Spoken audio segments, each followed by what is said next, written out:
Bismillahirrahmanirrahim. Assalamualaikum warahmatullahi wabarakatuh. Alhamdulillahirabbil alamin, wassalatu wassalamu ala asyrafil anbiya wal mursalin wa ala alihi wa ashabihi ajma'in. Asyhadu an la ilaha illallah wahdahu la syarikalah wa asyhadu anna Muhammadan abduhu wa rasuluhu wa la nabiyya ba'dah.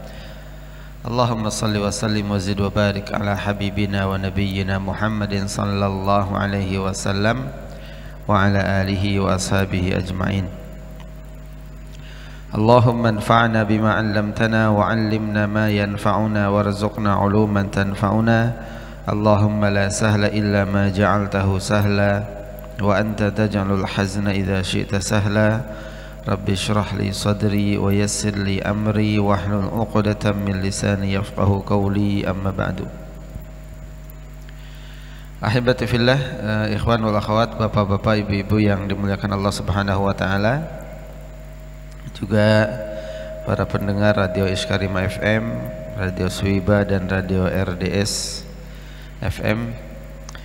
Alhamdulillah, pagi hari ini Allah Subhanahu wa taala mempertemukan kita di tempat yang mulia ini.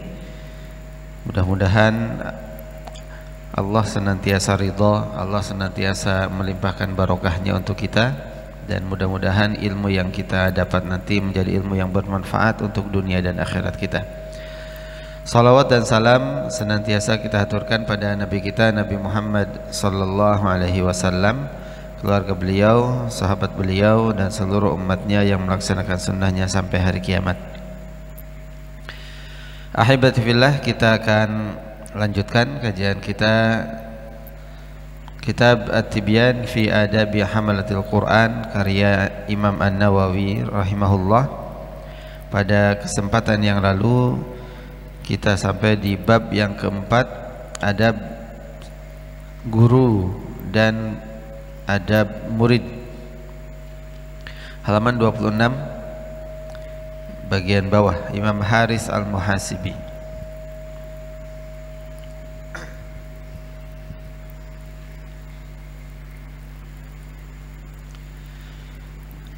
Baik, bismillahirrahmanirrahim. Pada kesempatan yang lalu kita masih membahas tentang definisi ikhlas, di mana ikhlas merupakan salah satu hal paling utama yang harus dijaga oleh seorang guru ketika dia mengajar. Dan Imam An-Nawawi mengutip perkataan dari seorang ulama, yaitu Imam Haris Al-Muhasibi. Beliau diberi nama Haris Al-Muhasibi. Muhasib artinya orang yang selalu bermuhasabah, maka diberi nama Al-Muhasibi. Bismillahirrahmanirrahim. Wa 'anil Harisil Muhasibi rahimahullahu qala. Dari Imam Haris Al-Muhasibi rahimahullah, beliau berkata, As-sadiq huwa alladhi la yubali walau kharaja an kulli qadrin lahu fi qulubil khalqi min ajli salahi qalbi. Orang yang jujur, orang yang benar itu adalah orang yang dia gak pernah peduli dengan pujian dari orang lain karena kebaikan hatinya. Itu orang yang jujur. Karena orang baik itu pasti akan mendapatkan penerimaan dari orang sekitarnya, sehingga membuat orang yang ada di sekitarnya itu merasa kagum kepada dia. Ketika ada kekaguman orang lain kepada seseorang, dalam hal ini kepada guru, maka dia tidak akan memperdulikan hal tersebut, karena jika dipedulikan akan merubah cara dia mengajar, akan merubah niat dia ketika akan mengajar. Ya kagum, biarkan saja gitu loh, karena memang dia pantas untuk dikagumi. Orang baik, orang benar, orang jujur itu pasti akan dikagumi. Nah, tetapi as-sadiq, kata Imam Al-Muhasibi, la yubali, dia tidak akan peduli dengan hal tersebut. Ketika ada orang yang kagum karena kebaikan hatinya, Kemudian yang kedua, wala yuhibbu ittila'an nasi ala mathaqilidh dhurri min husni amalih. Orang jujur itu adalah orang yang tidak suka kalau orang lain mengetahui ada sedikit saja kebaikannya disebut-sebut. Yang pertama, tidak peduli dengan kekaguman orang lain kepadanya karena kebaikan hatinya. Yang kedua, orang yang senantiasa tidak suka kalau kebaikannya disebut-sebut, walaupun yang disebut itu mungkin hanya sedikit. Jadi bukan ingin diekspos. Gimana caranya betul-betul seminim mungkin seluruh kebaikan-kebaikannya itu tidak terungkap. Cukup antara dia dan Allah Subhanahu wa taala saja. Nah, ini asas ya, baik seorang murid ataupun seorang guru. Karena ketika seseorang suka setiap kebaikannya itu diekspos, akan mudah muncul sifat-sifat yang lain dari sifat-sifat yang buruk. Ria akan hadir di situ. Kemudian kadang-kadang sombong juga akan mulai muncul, ujub akan datang. Karena apa? Karena seringnya disebut-sebut. Yang ketiga, wala yakrahu ittila'an nasi 'ala sayyi' min 'amalih, dan dia tidak marah, tidak benci ketika manusia mengetahui keburukan yang ada padanya. Kekurangan kita apa? Kekurangan saya apa? Kemudian itu terungkap, diketahui oleh orang banyak, itu tidak marah gitu. Karena keburukannya diketahui oleh orang lain. Nah, tiga hal inilah yang menjadi ciri-ciri as-shadiq menurut Imam Harith al-Muhasibi. Dan ini harus kita jadikan sebagai patokan kita untuk menjaga keikhlasan. Jadi orang ikhlas itu nggak peduli dengan kekaguman orang lain kepada kita, tidak peduli dengan apapun ya, ketertarikan orang lain pada kita. Yang kedua, orang yang ikhlas itu berarti orang yang dia tidak suka kalau kebaikannya itu disebut-sebut. Yang ketiga, orang yang dia tidak marah atau tidak benci ketika orang lain ternyata tahu nih kekurangannya apa. Apalagi hanya fisik ya, hanya kekurangan fisik.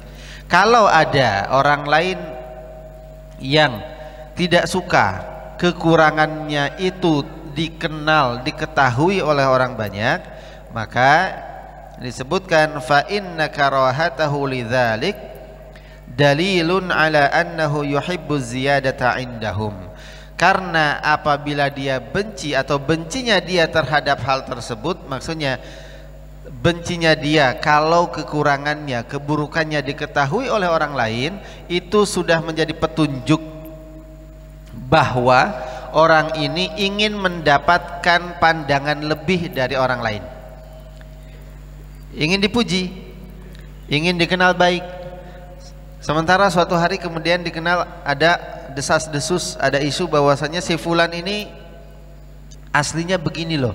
Kalau di depan orang banyak itu, masya Allah, orang yang alim banget, ibadahnya nggak pernah terlambat, sholat berjamaahnya nggak pernah terlambat, terkenal orang yang ahli ibadah, ahli puasa, ahli sedekah, itu dikenal orang banyak. Suatu hari kemudian ada orang yang mengetahui bahwasanya ternyata ketika di rumah, dia kasar sama keluarganya, dan itu terekspos keluar.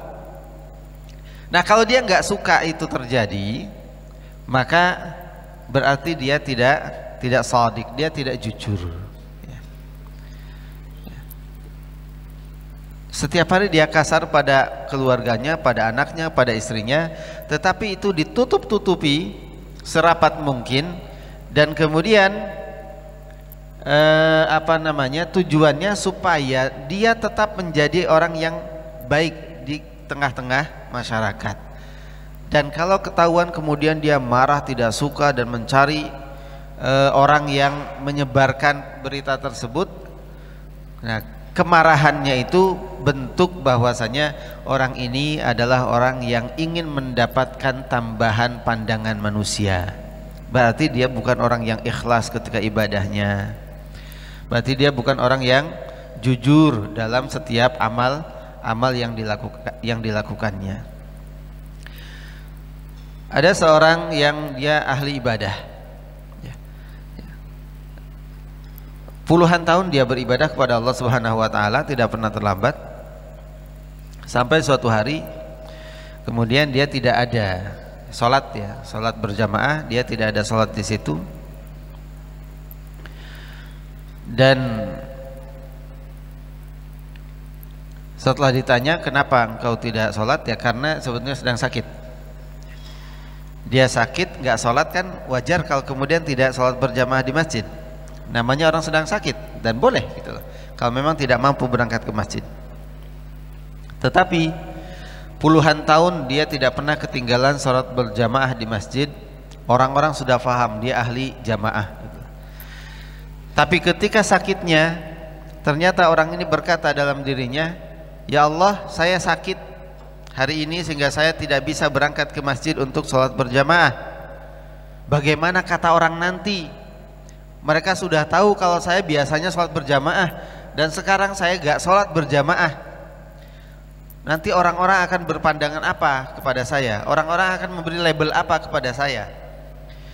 Nah, kata-kata ini justru menunjukkan bahwa sebetulnya berangkatnya dia ke masjid puluhan tahun itu bukan karena Allah, tetapi untuk mendapatkan gelar dari orang-orang yang ada di sekitarnya.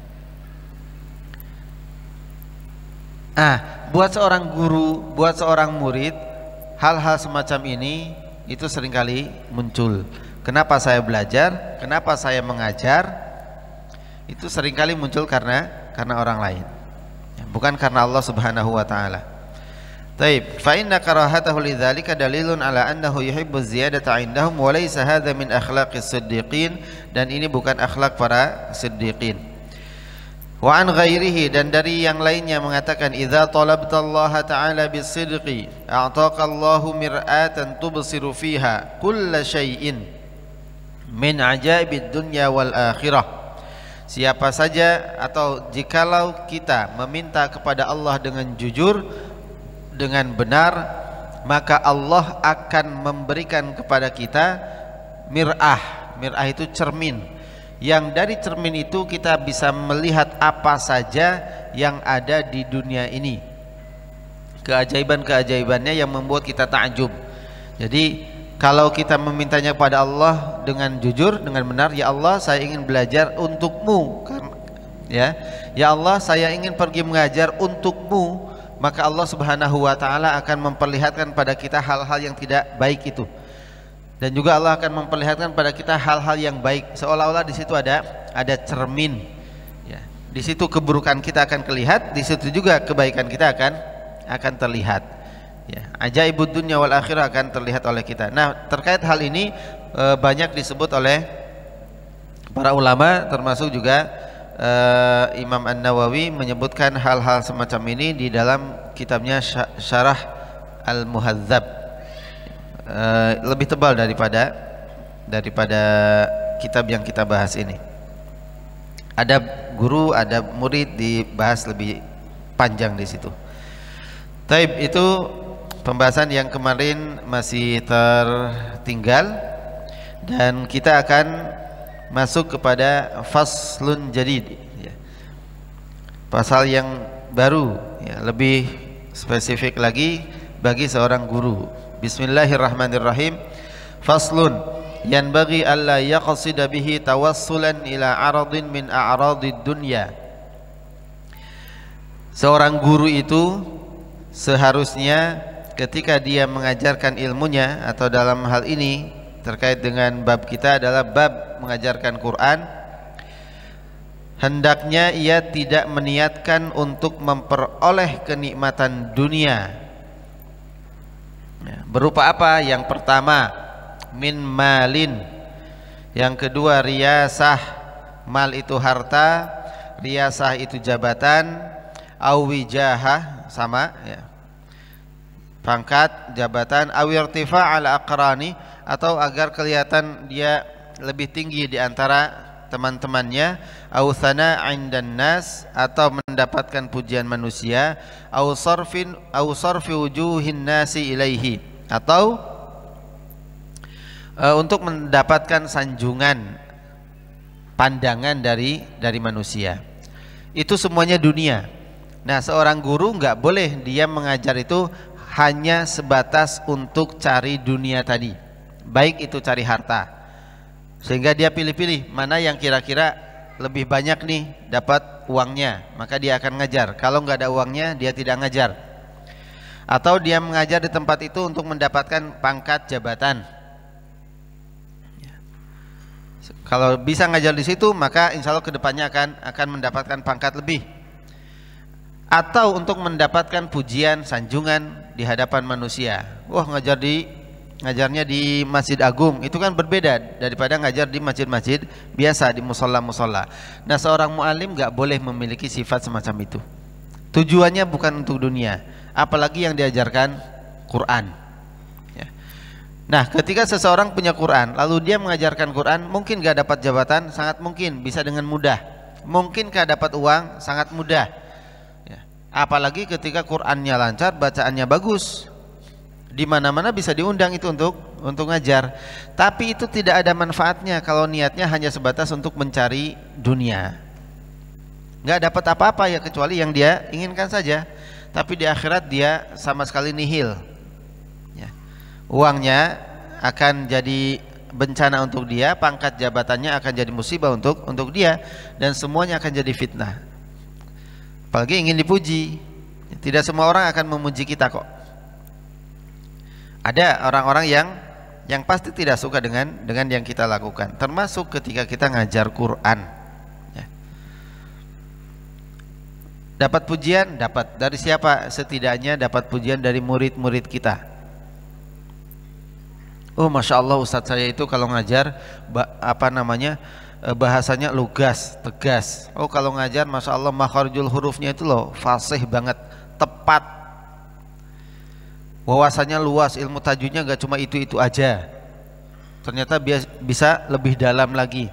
Itu kan pujian-pujian yang akan muncul dari siapa? Dari murid-murid kita yang pertama. Baru kemudian nanti menyebar kemana-mana sampai akhirnya dia dikenal sebagai muallim Quran, sebagai pengajar Quran. Nah, ketika dikenal sudah besar, akhirnya dia mungkin diundang kemana-mana.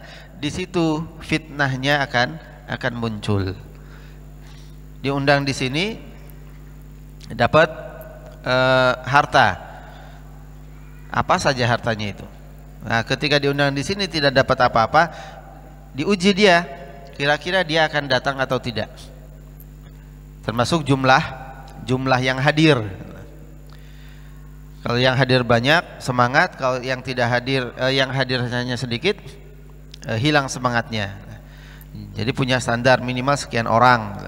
Kalau tidak sekian orang, tidak mau ngajar. Baik, itu. Kemudian yang berikutnya, wala yashubul muqri iqra'ahu bi tama'in fi rifqin yahsulu lahu min ba'di man yaqra' alaihi. Dan tidak boleh mencampuri atau mengotori amalnya ketika mengajar itu dengan apa? Dengan toma. Toma itu rakus, keinginan yang kuat untuk mendapatkan kemurahan hati dari murid-muridnya. Ya, bisa pujian atau apapun itu, tapi termasuk di sini yang dimaksud fi rifqin oleh Imam An-Nawawi adalah tidak boleh seorang muallim itu mengajar di satu tempat karena ingin mendapatkan pemberian dari tempat itu. Al-ata, rifqin artinya di sini al-ata. Yahsulu lahu, yang akan dia dapatkan baginya, mim ba'di, dari beberapa man yaqra' alaihi, beberapa orang yang baca Quran kepadanya. Wajar gak ada murid baca Quran kemudian dia ngasih sesuatu kepada gurunya? Wajar kan? Ya. Lawang dia merasa sudah ditolong, Tapi buat murid nggak masalah itu, silahkan berikan apa saja untuk gurunya. Tapi buat guru jangan sampai niatnya dia ngajar supaya siapa tahu nanti ada yang ngasih. Ada seorang ustadz, gak enak juga sih nyebutnya seorang ustadz, tapi kenyataannya dia ustadz. Dia datang mengajar, kemudian qadarullah suatu hari dia pakai pakai baju yang bagus. Ada salah satu muridnya yang ya bahasanya mungkin memuji karena pakaiannya bagus gitu. Apa kata ustaz tersebut atau guru tersebut, tapi ini tidak perlu dicontoh.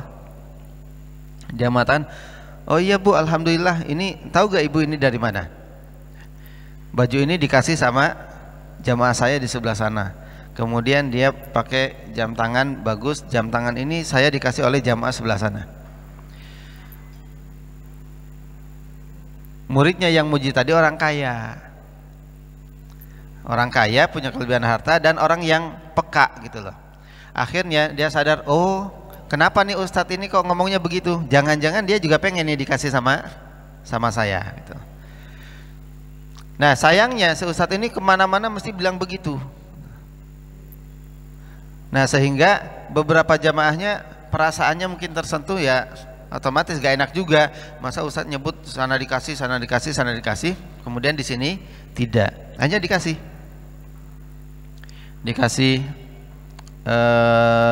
uang. Untuk apa? Untuk membeli kendaraan, beli mobil. Karena apa? Karena bilangnya lagi butuh mobil. Tapi setelah uangnya dikasih, nggak dibelikan mobil, malah diberikan yang lain, entah apa. Ya otomatis kan yang ngasih juga pikir-pikir, kaget, loh kemarin katanya butuh kendaraan, setelah dikasih uang buat kendaraan malah nggak dibelikan kendaraan. Nah, ditanya-tanya ternyata ada masalah. Nah, intinya ada masalah dengan beliau. Nah, itu tidak boleh. Saya tangisi di sini, kenapa orang kaya nih? Ya, kalau orang kaya nanti habis ngisi biasanya ya adalah apa kek yang dibawakan gitu lah. Nah itu tidak diperbolehkan. Hati-hati banget, jadi guru itu berat. Ya. Bahkan Dr. Aiman Rusdi Syuaid hafizahullah, beliau mengatakan menerima hadiah itu kan boleh, itu boleh. Jadi guru menerima hadiah itu boleh. Lawang di dalam kitab yang lain disebutkan ra'aitu ahaqqal haqqi haqqal muallim, Imam Az-Zarnuji ya. Imam Ali radhiyallahu anhu menyebutkan ra'aitu ahaqqal haqqi haqqal muallim, aku melihat hak seorang guru itu yang paling pantas untuk ditunaikan, wa aujabaha hifdhan ala kulli muslim, dan yang harus paling wajib dijaga oleh setiap muslim. Laqad ahaqqa an yu'ta ayyuhda ilaihi karamatan. Guru itu dia punya hak untuk diberi hadiah, karamatan, karena kemuliaannya ya. Li ta'limi harfin wahid alfu dirham. Kenapa kok dia berhak untuk mendapatkan hadiah? Karena dia sudah mengajarkan satu huruf, itu nilainya, kalau mau hitung-hitungan kepada guru, satu huruf itu nilainya menurut Imam Ali radhiyallahu anhu li ta'limi harfin wahid alfu dirham. Untuk mengajarkan satu huruf senilai dengan 1000 dirham. 1000 dirham itu kalau sekarang 70.000 satu dirham berarti 70 juta. Itu satu huruf. Itu hak guru. Jadi biaya ngajar itu besar gitu loh. Jadi gak boleh juga kemudian ini guru kok mahal banget, gak bisa begitu. Haknya memang silakan diberi. Jadi boleh kita memberikan kepada guru kita hadiah, tetapi buat seorang guru tidak boleh mengajarkan ilmunya untuk mendapatkan hadiah, untuk mendapatkan pemberian. Ngajar-ngajar saja gitu loh. Ada yang memberi ya alhamdulillah silakan diterima. Kalau memang mau, kalau tidak mau menerima pun tidak masalah. Nah, beliau Dr. Aiman mengatakan sampai-sampai begini, kalau ada seorang murid yang memberimu hadiah, tanyakan kepadanya, untuk apa atau karena apa engkau memberiku hadiah ini. Kalau muridnya mengatakan kepadanya, karena ustadzlah yang sudah mengajarkan Quran kepada saya, maka saya memberi hadiah ini. Saran dari Dr. Aiman, jangan diterima. Kenapa jangan diterima? Berarti beliau mengatakan, berarti itu menunjukkan seandainya saya tidak mengajarimu Quran, kamu tidak akan memberikan hadiah ini kepada saya. Jadi kamu memberi saya karena saya sudah memberi kamu, gitu loh. Kalau memang mau ngasih hadiah ya kepada siapa saja tanpa melihat apa jasanya. Meskipun buat seorang murid boleh memberi kepada guru-guru kita itu hadiah. Alasannya ya karena sudah memberi kita ilmu. Sekali lagi boleh, silahkan, bahkan harus buat seorang murid begitu. Tapi buat seorang guru itu perlu ditanya untuk menjaga adab, menjaga izzah, menjaga kemuliaannya sebagai seorang guru. Jangan asal terima gitu loh. Apalagi pemberiannya besar gitu. Siapa yang nggak suka, siapa yang nggak mau. Seorang kiai, seorang ustadz di Jawa Timur, ustadz terkenal, rahimahullah, beliau sudah meninggal dunia. Banyak sekali jamaahnya yang kemudian simpati kepadanya, kemudian ingin memberikan hadiah. Sampai ada satu jamaahnya memberikan kepada beliau hadiah berupa mobil Mercy. Tahu-tahu datang saja di rumahnya itu mobil Mercy. Kemudian ditanya, ini mobil siapa? Gitu. Pakai bahasa beliau, bahasa Jawa. Ditanya kemudian dijawab, ini mobil Pak Yai. Ini hadiah dari si fulan. Saya nggak butuh mobil ini. Ya. Saya nggak butuh mobil ini.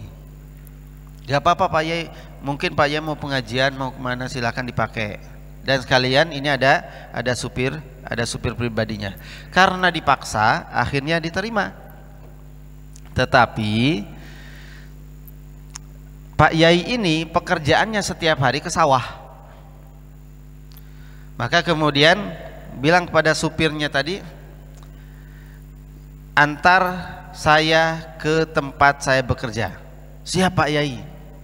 Begitu beliau masuk dengan pakaian petaninya, bawa cangkul dan lain sebagainya, masukkan mobil Mercy. Kemudian begitu masuk, diajak, mau kemana Pak Yai? Ikuti saja. Diikuti, ternyata masuk ke pematang sawah, dan mobil gak mungkin masuk situ. Jalannya sudah ya becek-becek, lumpur dan lain sebagainya. Akhirnya ya sudah, bisa masuk sana gak? Nggak bisa Pak Yai, jalannya sempit. Ya sudah, kalau begitu udah kamu tinggal sini, saya tak jalan kaki aja. Saya sudah bilang mobil ini nggak pantas untuk saya. Kenapa? Karena pekerjaan saya di sawah. Saya ngisi di masjid, masjidnya juga bisa pakai jalan kaki, bisa pakai sepeda ontel juga bisa, nggak perlu pakai mobil-mobil seperti ini. Akhirnya dikembalikan. Dikembalikan mobil tersebut, tidak mau, intinya begitu. Ada jamaah yang lain juga bilang, Pak Yai rumahnya kayaknya sudah perlu direnovasi. Tapi kata Pak Yainya, enggak perlu. Saya masih nyaman di sini dan ini masih bagus kok gitu. Padahal itu sudah banyak yang rusak. Nah, murid ya, seorang murid boleh begitu gitu. Boleh memberi begitu. Tapi seorang guru juga jangan asal mudah menerima. Ustadz, ini ada mobil buat Ustadz, jazakallah khairan ya. Ya, sekarang mobil Mercy, besok mobil apa lagi? Ustadz, rumahnya perlu direnovasi gak? Saya pengen renovasi sejak dulu sebetulnya, cuma gak ada biaya nih. Kalau antum mau renovasi, alhamdulillah, welcome gitu. Gak begitu. Nah, Pak Yai ini kemudian gak terima juga, belum pantas untuk direnovasi. Akhirnya dibuatlah, kalau bahasa kita mungkin kayak makar, ya tipu daya. Tapi tipu daya biasanya untuk keburukan. Beliau caranya gimana nih, jamaah itu berpikir gimana caranya supaya kita bisa memperbaiki rumah Pak Yai, ya, rumah guru kita. Caranya adalah ada sebagian di antara mereka yang orang-orang kaya raya, kita berangkatkan beliau umroh. Udah diberangkatkan umroh, ketika beliau umroh atau haji, dibangun rumahnya tanpa sepengetahuan beliau. Kenapa? Karena kalau beliau sedang ada di situ pasti akan ditolak. Mobil saja dikembalikan. Betul, diberangkatkan sana, pulang-pulang rumah sudah berubah. Begitu turun di rumah beliau, ini rumah siapa? Ya, baru dikasih tahu, mohon maaf Pak Yai, ketika Pak Yai berangkat kami renovasi rumah Pak Yai. Jadi ini rumah jenengan. Ya sudah, gimana lagi? Sudah jadi, akhirnya baru diterima. Nah, masya Allah, kemudian beliau meninggalnya husnul khatimah insya Allah, karena beliau pingsan beberapa hari, dan beliau sadarnya itu hanya ketika waktu sholat. Waktu sholat beliau sadar, kemudian beliau sholat, habis sholat kemudian pingsan lagi. Nanti isya sadar lagi, sholat pingsan lagi. Terus beberapa hari sampai yang terakhir beliau meninggal setelah melaksanakan sholat qiyamul lail. Habis sholat tahajud beliau bangun dan mengatakan saya pengen sholat tahajud. Nah, setelah sholat tahajud itu kemudian beliau wafat. Tapi itu guru yang betul-betul bukan ingin mencari pendapatan, ya, baik itu hadiah ataupun mukafaah yang besar dari murid-muridnya. Taib, selain pemberian berupa harta, bisa juga pemberian berupa khidmah, pelayanan. Ya, saya tak jadi ustadz aja lah. Kalau jadi ustadz ngajar Quran itu biasanya yang melayani banyak gitu loh. Saya tak jadi Pak Kiai aja gitu loh. Nanti biar banyak yang melayani, kemudian pakaian sudah ada yang nyucikan, kalau pegal-pegal ada yang mijatkan, tinggal minta murid-muridnya. Nah, murid ketika disuruh untuk begitu, mereka akan khidmah tuh, mereka akan melayani kita. Ustadz pegel-pegel gak? Mau dipijat? Mesti akan menawarkan. Kenapa? Karena murid yang baik gitu loh. Nah, tapi jangan sampai kemudian kita mengajar itu hanya untuk mendapatkan hal tersebut, sedikit ataupun apalagi banyak. Walau kana ala suratil hadiyah allati laula qira'atuhu alaihi lama ahdaha ilaihi. Meskipun hanya sebatas hadiah yang ia peroleh karena dia mengajarkan hal tersebut. Seandainya dia tidak mengajarkannya, maka otomatis dia tidak akan memberikan hadiah kepadanya. Tapi beberapa ayat dan hadis Rasulullah SAW menyebutkan, yang pertama surat Asy-Syura ayat 20, man kana yuridu harsad dunya nu'tihi minha. Siapa yang menginginkan kenikmatan dunia pasti akan kami berikan. Gak perlu jadi guru, gak perlu jadi pedagang, jadi apapun itu kalau niatnya untuk dunia pasti akan dikasih. Wa ma lahu fil akhirati min nasib, tetapi di akhirat dia nggak dapat bagian. Ya, ngajar Quran pengen dunia, akan Allah kasih dunianya, tapi di akhirat nggak dapat bagian. Ya. Apalagi saat ini, masya Allah, para pengajar-pengajar Quran itu menjamur, di mana-mana dibutuhkan. Kesadaran masyarakat untuk belajar Quran itu cukup tinggi. Metode mengajar Quran berjamuran tuh di mana-mana, banyak sekali. Dulu mungkin kita hanya taunya qiraati, dulu mungkin kita hanya taunya iqra, dulu mungkin kita taunya hanya metode Baghdadi. Itu sudah di mana-mana. Sekarang kebingungan kita pakai metode apa? Saking banyaknya, bukan karena tidak ada, tapi banyak sekali, dan semua menawarkan kelebihan-kelebihannya. Banyak sekali di mana-mana, sehingga guru-gurunya juga banyak. Bahkan metode ini yang daurah kasih sertifikat baru kemudian bisa ngajar. Yang nggak ada sertifikatnya berarti nggak boleh ngajar pakai metode tersebut, harus dapat sertifikat dulu. Tidak masalah sih itu semua, nggak masalah. Yang penting niatnya bukan untuk bisnis, ya. Niatnya untuk betul-betul murni dia ingin menyebarkan ilmunya, bukan hanya sebatas jualan sertifikat. Tapi itu intinya, itu sekarang banyak itu menjamur di mana-mana, daurah-daurah Quran, baik itu daurah tahsin, daurah itqan untuk melancarkan Quran, daurah untuk menghatamkan Al-Quran. Nanti Ramadan ada lagi daurah semacam itu juga, terutama di akhir-akhir Ramadan, pas i'tikaf, pas biasanya waktu liburan, semuanya mengisi harinya untuk daurah tersebut. Sehingga dibutuhkan banyak guru. Seorang guru Quran tidak boleh kemudian pilih-pilih. Saya tak pilih yang di sanalah. Kenapa? Biasanya selama Ramadan itu amplopnya lebih besar. Pas Ramadan imam tarawih itu juga biasanya yang punya Qur'annya lebih banyak dan punya bacaannya lebih bagus. Tapi dia gak boleh pilih-pilih, saya tak di Masjid Agung saja. Kalau di Masjid Agung Karanganyar, Masya Allah gitu loh. Iqbalnya, sambutannya, kemudian mukafaahnya, nanti harta yang diberikan juga besar daripada di masjid-masjid kampung. Kadang-kadang cuma jazakallahu khairan, padahal jazakallahu khairan itu Masya Allah itu yang paling besar, Allah yang akan membalasnya. Nah intinya seorang muallim harus ikhlas, jangan cari dunia.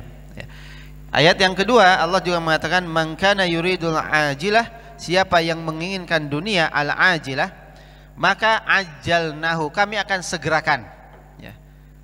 Kami akan segerakan. Pengen apa sih dengan Quran antum ini? Dengan diajarkan, pengen rumah akan diberi rumah, pengen kendaraan akan diberi kendaraan, pengen pangkat jabatan akan diberi. Ajalna lahu fiha manasya. Tetapi Allah mengatakan kami akan segerakan baginya siapa saja yang kami kehendaki. Jadi jangan sampai kemudian niatnya untuk dunia, ternyata kita tidak diberikan oleh Allah karena Allah nggak berkehendak untuk kita. Sudahlah kita berlelah-lelah tapi nggak dapat. Kemudian yang kedua, hadis Rasulullah Sallallahu Alaihi Wasallam dari Abu Hurairah. Beliau Rasulullah bersabda, "Man ta'allama ilman mimma yubdagha bihi wajhullah, la yata'allamuhu illa liyusiba bihi aradan min a'radid dunya, lam yajid 'irfal jannah yaumal qiyamah." Siapa yang belajar ilmu yang seharusnya diniatkan untuk Allah, tetapi dia tidak mempelajarinya kecuali untuk mendapatkan kenikmatan dunia, maka dia tidak akan mendapatkan bau atau mencium bau surga pada hari kiamat. Hadis riwayat Abu Dawud dengan sanad yang sahih, dan hadis semacam ini banyak. Ketika dia belajar niatnya bukan untuk Allah Subhanahu wa taala. Kemudian wa an Anas wa Hudzaifah wa Ka'ab bin Malik, dari Anas, Hudzaifah, Ka'ab bin Malik radhiyallahu anhum. Rasulullah bersabda, "Man talabal ilma liyumariya bihi sufaha'a." Barang siapa yang menuntut ilmu, mencari ilmu untuk melakukan debat bersama orang-orang yang bodoh, atau untuk membanggakan ilmunya di hadapan para ulama, atau untuk mendapatkan pandangan dari manusia, merubah pandangan manusia, maka hendaklah dia duduk dengan tempat duduk dari api neraka. Tujuannya harus lillah, bukan untuk mendebat orang-orang jahil. Orang jahil didebat ya otomatis kalah. Kalau orang jahilnya kalah, orang bodohnya kalah ketika didebat, apa yang terjadi? Otomatis yang diharapkan adalah sanjungan, pujian. Oh, dia memang orang cerdas gitu loh. Buktinya apa? Buktinya debat di mana-mana pun dia menang. Boleh nggak debat? Ya silakan, ada waktunya gitu loh. Ada waktunya, ada tempatnya, lihat sikon. Ya. Tapi tetap Allah juga mengatakan ud'u ila sabili rabbika bil hikmah wal mau'izatil hasanah wajadilhum billati hiya ahsan, dan debatlah mereka dengan cara yang paling baik. Artinya debat itu boleh gitu loh. Tapi jangan sampai niat kita belajar itu untuk mendebat para ulama, untuk mendebat orang-orang yang bodoh, karena kita pasti akan kelihatan pintar sendiri, atau untuk membanggakan ilmu kita di hadapan para ulama. disebutkan saya belajar di negara A, B, C, D disebutkan. Ya. Gelarnya disebutkan semuanya. Bukan untuk itu ilmunya, tetapi untuk diamalkan. Taib, hadis riwayat Imam Tirmidzi dari riwayat Ka'ab bin Malik. Disebutkan wa qala adkhalahu Allahun nar. Taib, kemudian yang berikutnya faslun wal yahzar kullal hazar min qasdihi at-takabbur bi kasratil mustaghilina alaihi. Bagi seorang guru, hati-hati, harus waspada, jangan sampai niatnya mengajar adalah at-takabbur, karena muncul sifat sombong. Kenapa kok bisa muncul sifat sombong? Bikasratil mustaghilina alaihi wal mukhtalifin, dengan banyaknya orang yang datang kepadanya untuk belajar dan banyaknya orang yang pulang darinya. Maksudnya orang yang datang mondar-mandir, tidak pernah berhenti untuk mencari ilmu dari dia. Jamaahnya banyak, halaqah satu selesai, kemudian datang lagi halaqah yang lain. Jangan sampai muncul sifat kesombongan karena banyaknya jamaah. Kemudian dia menghina kepada jamaah kepada ustadz yang jamaahnya sedikit, karena bisa jadi yang sedikit itu lebih ikhlas daripada yang banyak. Ini fitnah seorang guru. Kan ada dari pagi sampai malam itu gak berhenti dia taklim. Kenapa? Karena penerimaan dari masyarakat sudah cukup bagus gitu. Nah, tetapi sayangnya niatnya tidak baik, kemudian dia melihat ada ustadz-ustadz yang lain yang biasa-biasa saja, jamaahnya tidak terlalu banyak, dan dia kemudian sombong gitu. Sombong dengan ilmunya, sombong dengan jamaah yang hadir, sehingga dia menghina, menjelekkan ustadz-ustadz, guru-guru yang tidak banyak muridnya. Ada seorang alim, seorang syekh yang muridnya mesti banyak, guru Quran, syekh Quran, punya sanad ya. Muridnya banyak sekali, orang-orang senang datang ke situ. Ada satu lagi syekh yang muridnya nggak pernah banyak, paling banyak cuma 5. Tapi Masya Allah, kemuliaan guru yang punya murid 5 ini itu melebihi yang banyak. Bukan karena yang banyak juga tidak ikhlas, karena memang yang sedikit ini tidak mau nerima murid yang banyak. Ketika yang datang banyak, beliau tidak mau nerima. Dan walaupun awalnya banyak, ternyata akhirnya berguguran satu demi satu. Kenapa? Karena sangat sulit belajar sama beliau, ketat sekali. Makhrijul hurufnya harus tepat banget. Maka ya paling cuma 5. Sementara di sini itu bisa sampai puluhan. Ya, bisa 20, 30. Ini juga sama, Masya Allah, beliau juga orang saleh, baik, Insya Allah niatnya ikhlas. Nah, kita beliau-beliau ini dua-duanya ahlul Quran, Masya Allah, menjaga niatnya semuanya. Nah, kita kadang-kadang ketika kita punya Quran, kemudian kita ngajarkan Quran, banyak yang datang pada kita karena mereka menerima ilmu kita. Kita kemudian melihat ada orang lain di samping kita, seorang guru yang Qurannya mungkin biasa saja, sehingga muridnya yang datang juga biasa saja. Akhirnya kita merasa kita lebih baik, muncul ujub di situ. Ya, ini tidak boleh, hati-hati sekali. Ya, lihat jamaah di samping sana, kalau pengajian yang datang mobil-mobil semuanya kan. Sementara yang di sini sepeda-sepeda, itu pun tidak banyak. Nah, seorang guru jangan pilih-pilih itu supaya nanti tidak sombong. Kemudian wal yahzar min karahatihi qira'at ashabihi ala ghairi mimman yantafi'u bih. Penting ini untuk dicatat, seorang guru tidak boleh kemudian merasa tidak suka apabila ada muridnya yang belajar kepada ustadz yang lain ilmu yang bermanfaat untuk dia. Gak boleh saya punya murid kemudian saya larang murid saya untuk belajar ilmu yang bermanfaat kepada ustadz yang lain.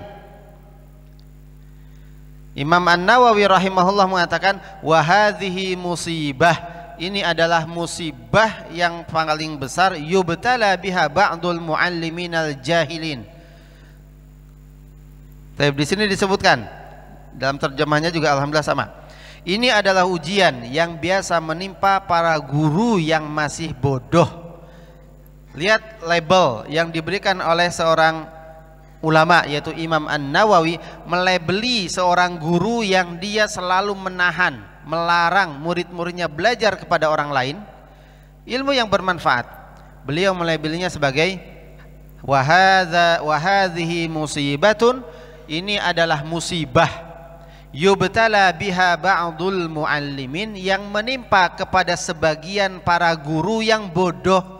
Guru itu kan pinter, tapi belum melabeli guru yang bodoh itu adalah guru yang senantiasa meminta murid-muridnya belajar itu cukup di sini saja.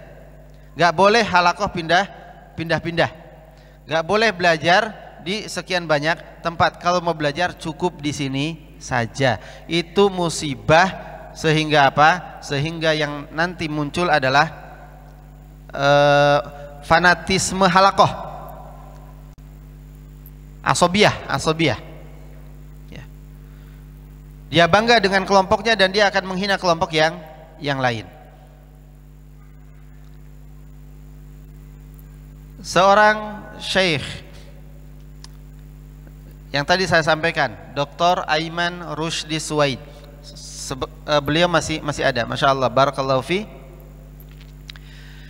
Beliau bercerita ketika beliau selesai belajar dari syekhnya, kemudian beliau ingin belajar ke tempat yang lain, kepada guru yang lain. Nah, ketika beliau belajar di Mesir, kemudian ada seorang temannya yang mau ke Mesir. Beliau datang kepada gurunya Dr. Aiman, kemudian bertanya kepada syekhnya, ya syekh, saya mau berangkat ke Mesir, ada pesan tidak untuk apa namanya, untuk murid antum. Maka kemudian beliau berpesan beberapa hal, ya. Beliau mengatakan, hadratak ibnata as-sayyid Aiman Suwaid, wahai muridku Aiman Suwaid, ya. Ada 3 pesan. Yang pertama, salim alal masyaikh alladzina taqra'una alaihim, tolong sampaikan salamku kepada masyayikh-masyayikhmu yang ada di sana, yang antum baca Quran di situ.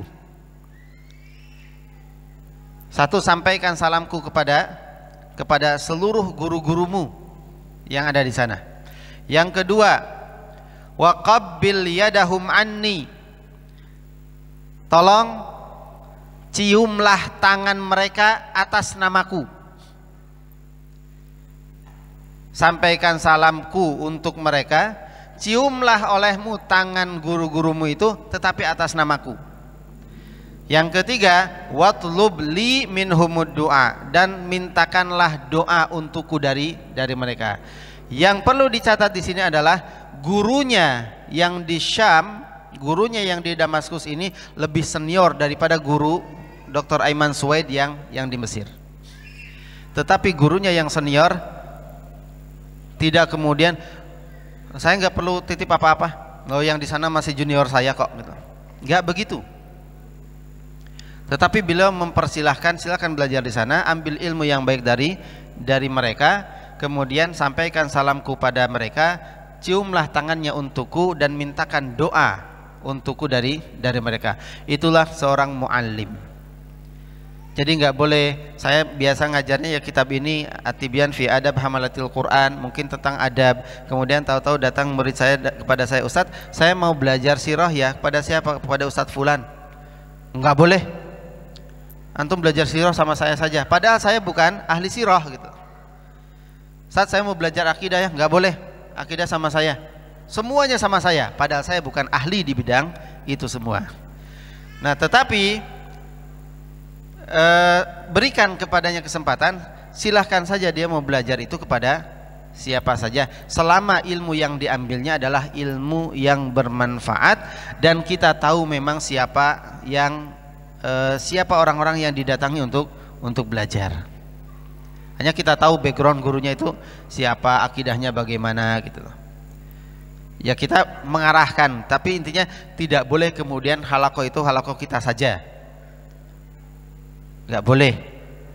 Maka di sini disebutkan wahiya dilalatun bayyinah min sahibiha ala su'i niyyatihi wa fasadi tawiyatihi. Kalau ada guru yang begitu, maka ini satu petunjuk yang pasti bahwa niat guru itu tidak baik ketika dia ngajar. Ya, niatnya pasti tidak baik. Karena kalau niatnya baik, dia akan perbolehkan muridnya untuk belajar di tempat yang lain selama yang diambil adalah yang baik. Bal hiya hujjatun qati'ah ala adami iradatihi bi ta'limihi wajhallah. Bahkan ini merupakan hujjah, bukti nyata bahwasanya guru tersebut ketika mengajar niatnya bukan untuk Allah tetapi untuk dia sendiri. Maka tidak perlu khawatir kalau kemudian bahasa agak kasarnya itu, jangan takut kehilangan murid gitu. Jangan takut kehilangan murid. Ini murid sudah banyak nih, jamaah sudah banyak. Kemudian tahu-tahu ada halaqah lagi. Ya. Beberapa orang pindah ke sana, sudah nggak apa-apa gitu loh. Selama di sana juga baik, bukan aliran sesat dan lain sebagainya, ya sudah nggak apa-apa. Bisa jadi di sini tidak dapat hidayah melalui lisan kita, tetapi di sana dia mendapatkan hidayah melalui lisan guru yang lain. Selama sama-sama ahlus sunnah wal jamaah, maka kita relakan, kita ikhlaskan dan kita permudah. Nah, kemudian fa innahu law aradallaha ta'ala bi ta'limihi lama kariha dzalik. Seandainya niatnya untuk Allah, maka dia gak akan pernah membenci hal tersebut. Bal qala li nafsi, tetapi dia akan berkata kepada dirinya, ana aradtu ta'ata bi ta'limi. Saya itu mengajar muridku ini niatnya adalah untuk taat kepada Allah, agar aku taat kepada Allah, agar dia juga bisa taat kepada Allah Subhanahu wa taala. Wa qad hasaltu, dan aku sudah berhasil, aku sudah lakukan itu. Wa huwa qasada biqiraatihi ala ghairi ziyadata ilmin, dan dia bermaksud belajar kepada ustadz yang lain itu untuk tambahan ilmu. Fala ataba alaihi, maka tidak boleh kemudian kita merasa marah. Itu tidak salah. Ke saya belajar Quran setoran, kemudian ada ustadz yang lain sudah punya sanad, Ustadz saya tak belajar sama beliau, boleh nggak? Oh boleh, silahkan. Ya. Pernah ada dia belajar kepada seorang guru, kemudian dapat sanad dari guru tersebut. Nah, muridnya ini pengen belajar qiraat. Kemudian datanglah pada guru yang kedua. Nah, setelah datang pada guru yang kedua, ternyata guru yang pertama bilang, mulai hari ini antum gak boleh lagi setoran sama guru itu, sama ustadz itu. Saya tahu sendiri karena saya dan dia itu ada di guru yang sama, setoran di ustadz yang sama, maksudnya begitu, di ustadz yang kedua, sehingga di hari-hari berikutnya kok si fulan ini nggak pernah datang lagi. Setelah ditanya, oh ternyata nggak boleh oleh guru yang pertama. Alasannya wallahu a'lam, tapi intinya itu tidak diperkenankan melakukan hal tersebut. Silakan, boleh kita belajar, yang penting niatnya adalah baik karena Allah, yang dipelajari juga sesuatu yang baik. Ya. Jadi belajar di sini, belajar di sana, kalau sama-sama baik maka silakan diambil. Insya Allah nanti akan mendapatkan ilmu, dan kalau sama-sama gurunya ikhlas maka muridnya juga akan mendapatkan hasil yang baik. Artinya dia tidak akan menyalahkan satu dan yang lainnya. Inilah musibah yang paling banyak, ketika atau di zaman kita saat ini, bahkan di tempat kita juga mungkin ada, wala'iyadzubillah. Karena apa? Karena pernah ada seseorang, saya punya halaqah tahsin, kemudian jamaah saya membuat pamflet, ya, ikutilah halaqah tahsin bersama Ustadz Afif Najaruddin setiap hari ini. Habis tahsin materinya ini habis 1 pekan sekali. Kemudian ada seorang jamaah dari halaqah yang lain ingin ikut, tapi izin dulu sama ustadznya. Adabnya begitu, ya, adabnya begitu, jangan asal berangkat, tetap izin dulu. Ustadz, boleh nggak saya ikut kajian tahsin? Nah, ustadznya tanya, sama siapa? Sama Ustadz Afif. Dari mana? Dari Iskarima. Nah, diperlihatkanlah pamfletnya itu. Nggak usah, udah tahsin sama saya saja. Ada yang begitu. Nah, si jamaah ini kemudian lapor kepada teman-temannya, sampailah itu ke halaqah saya. Halaqah saya kemudian rasan-rasan bilang ke saya, ya udah biarin aja, gak apa-apa. Qadarullah kemudian didengar oleh ustadz yang lain. Nah, ustadz yang lain dengar kasus ini, langsung yang datang ke rumah ustadz yang melarang itu bukan saya, tetapi ustadz yang lain, bukan Ustadz Iskarima, di luar Iskarima. Datang ke rumah ustadz itu dan kemudian bertanya, apa hak antum melarang murid-murid antum untuk belajar tahsin? Ya. Kecuali kalau antum juga punya dasar ilmu itu, kecuali kalau antum juga punya kemampuan di bidang itu, maka nggak apa-apa. Tapi kalau karena satu dan lain hal yang tidak diperbolehkan, maka antum salah gitu. Intinya ustadz dinasihatin oleh ustadz tersebut. Nah, yang semacam ini sering kali terjadi, sering kali muncul. Buat kita, ya, buat guru, ketika ada murid-muridnya yang mau belajar di tempat yang lain, kalau itu baik maka dipersilahkan. Tidak perlu kemudian nanti murid saya hilang dong gitu. Kalau niatnya ikhlas, nanti Allah akan berikan murid yang sama-sama ikhlas mau menerima ilmu dari kita. Dan kalau yang ini juga ikhlas, Allah akan berikan. Semua disesuaikan dengan kadar ilmu kita, kadar iman kita. Yang jelas, sedikit ataupun banyak murid yang dimiliki, semuanya adalah fitnah dari Allah untuk kita, ya, bukan untuk berbangga-banggaan, bukan untuk sombong-sombongan, tetapi di situ ada ketulusan hati atau keburukan niat. Kalau hatinya tulus, niatnya ikhlas, maka ilmunya akan bermanfaat. Tapi kalau tidak, maka ilmunya tidak akan ada manfaatnya sama sekali, dan itu akan berpengaruh kepada murid-muridnya. Taib, mungkin sampai di sini dulu. Intinya tidak boleh merasa paling baik, apalagi merasa sombong, sehingga kita tidak memperbolehkan murid-murid kita belajar kepada orang lain, ya.